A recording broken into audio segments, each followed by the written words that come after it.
All right, so good morning, good evening, good afternoon, and welcome. So I'm filming this a little late. Most of you guys have already looked at lesson 5.1, but wanted to just make sure I have it up on the web in case we need to do a refresher. So today, this is the new slide presentation starting at chapter 5 going forward. So when you guys, you should have your notes. If you don't, please make sure that you get those out. So 5.1, here's the essential question for today. Please make sure you write that down on the top of your notes. And this is the homework that was due for this particular lesson. So let's begin. When we are going through bell work, ladies and gentlemen, chapter 5 is going to have its own bell work worksheet. We're going to do 5 lessons. I know there are 6 spots, but as soon as we're done with chapter 5, you guys are going to turn in all the bell work. But please get started on just these 2 questions right here. All right, as you're going through this one's pretty simple and straightforward. This first one. Make sure you pause the video, guys, in between, because I don't want these videos to be longer than 10 minutes, this particular one, so just know that I'm going to go pretty quickly. So if I talk too fast, back it up, rewind it. Slope, remember, is y equals mx plus b is the linear equation form. Slope is 3, which is m. Y-intercept is -5, which is the b, which comes up this equation. Slope would be the slope-intercept form. So we're still going for y equals mx plus b, but it'd be y2 minus y1 over x2 minus x1. Okay, then what you do is just fill in the blank. So I know if I go through this, it's going to be 5 minus 5 over 3 minus -2, which is 0 over 5. Okay, so 0 over 5 means it's a slope of 0. And is that, what kind of line is that? Well, if you plot this out, draw a picture, 3 over 5 up would be about right here, -2 over 5 up would be right here, and you would get a horizontal line. So if it's horizontal, that means that means basically, or if I even write it out, if it's horizontal, my y-intercept is going to be 5. So that would be y equals 0, because that's my slope x, plus 5. So those 2 cancel out, so your equation would be y equals 5. Okay, hopefully you guys understand that, and it's not too complicated. All right, we've been writing and solving simple equations using addition and subtraction. Now we're going to solve inequalities. This is not a very difficult lesson, okay? One of the things as we're doing is I just want to make sure, I'm going to go through this math pretty quick, okay? You guys just do the same. We're just solving for the variables. So we're solving for C here. So if we solve for C, just set it up like we did before, add 7. So that is my 65 plus 7 is 72.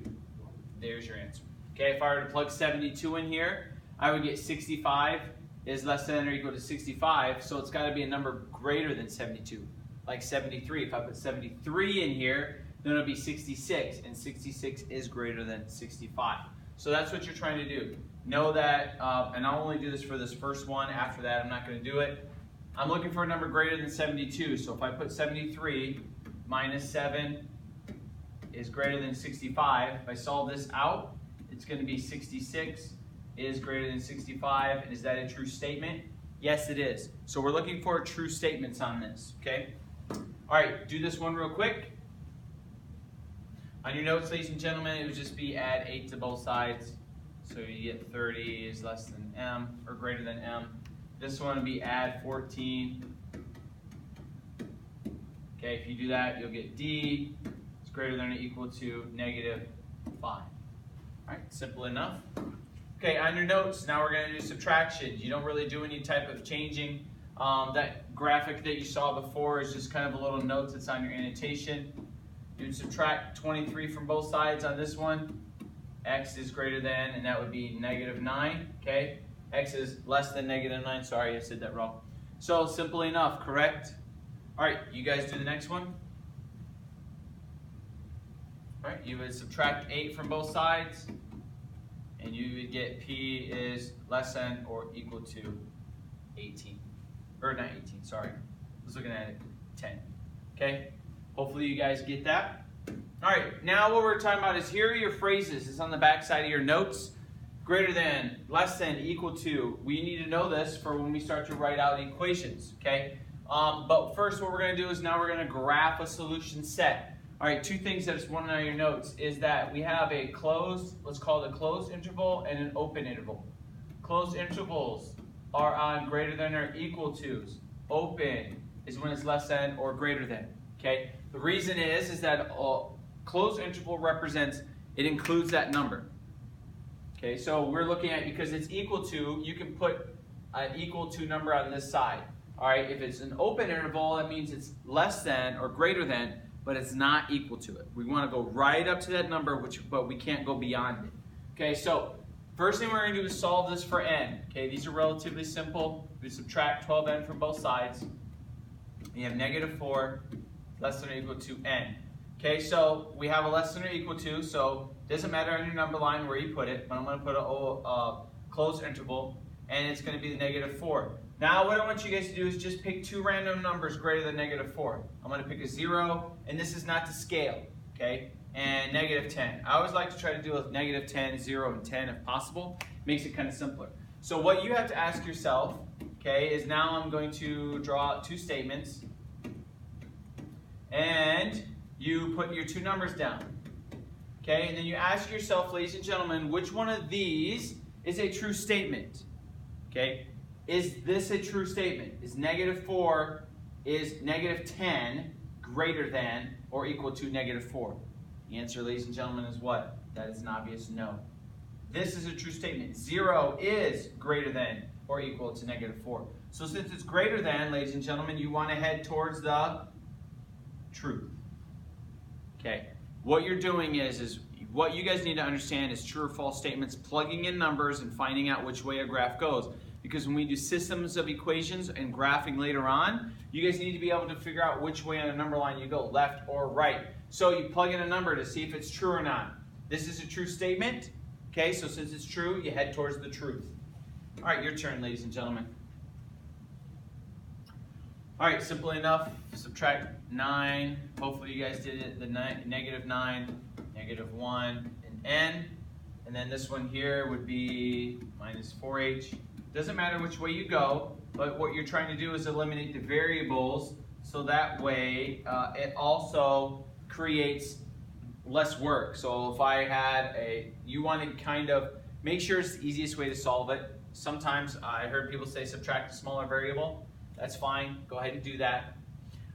So we have our setup here, negative 1, and this is going to be an open interval, 12, and this is going to be a closed interval. Now you have to figure out what is the true statement. So if I picked, say 10 and negative 10, this one here, since it's 12, I'll pick 24 and 0, okay, on a number line. So I have to ask myself, what's a true statement? Is 10 greater than negative 1, or is negative 10 greater than negative 1? Well, obviously, ladies and gentlemen, 10 is greater than negative 1, so it goes towards the truth. This one here, okay, is 24 less than 12, or is 0 less than 12? Well, in this case, 0 makes more sense, so you go that way. That's the truth. Please make sure you guys understand the truth and false statements, okay? It's very important going forward. Panya wants to buy a season pass, okay? She's going to buy, he or she's going to buy one, because I'm not sure what Panya's name is. They are going to buy a pass for $54.95, and then they're going to buy a second one. But it has to be at least, they can only spend $100. Okay, so the question is if it's $100 that they can spend, they're going to want to do what? That's the maximum amount they can spend, so that's where you would set it up. So now you solve for this variable. Okay, so now you want to find out what the season pass of the second one can cost. No more than. Okay, no more than a certain dollar amount. Solve it. All right, when you solve that, ladies and gentlemen, you do the math on it, it'll be $45.01. So you can spend $45.01 on a pass. So would you go towards 50 or would you go towards 40? Well, if you look at it, it would be 45 is the greatest number. So if I put 50 in here, would this make this a true statement? No, it would not. It would be if I put in 40. So you're going this way. All right, so it's every dollar amount less than 45. This is kind of a real world example that you guys might use, especially if you're going budget, if you have to budget for shopping. So try to figure this one out real quick. And then we'll go. So Sanjay has $65 to spend. That's the maximum amount he can spend because he's not going to create any more money. That's all he's been given. He bought a t-shirt for $18 and a belt for $14. So if you add that together, that would be $32 plus X. Okay, because he wants to buy a pair of jeans. How much can he spend? Subtract 32 from both sides. You would get X is less than or equal to 33 is your equation. So you plot it out, 33, and I know it's a dollar amount, and he's got to spend less than that. So hopefully you guys understood this lesson. Please do the homework. Relatively simple. It does get a little trickier going forward. If you have any questions, please make sure you guys get your ALEKS topics done for the week. And if you do have anything, please come see me in class. I'd be more than happy to kind of explain some of the nuances that you might have missed. Otherwise, you guys have a great day, and I'll see you soon.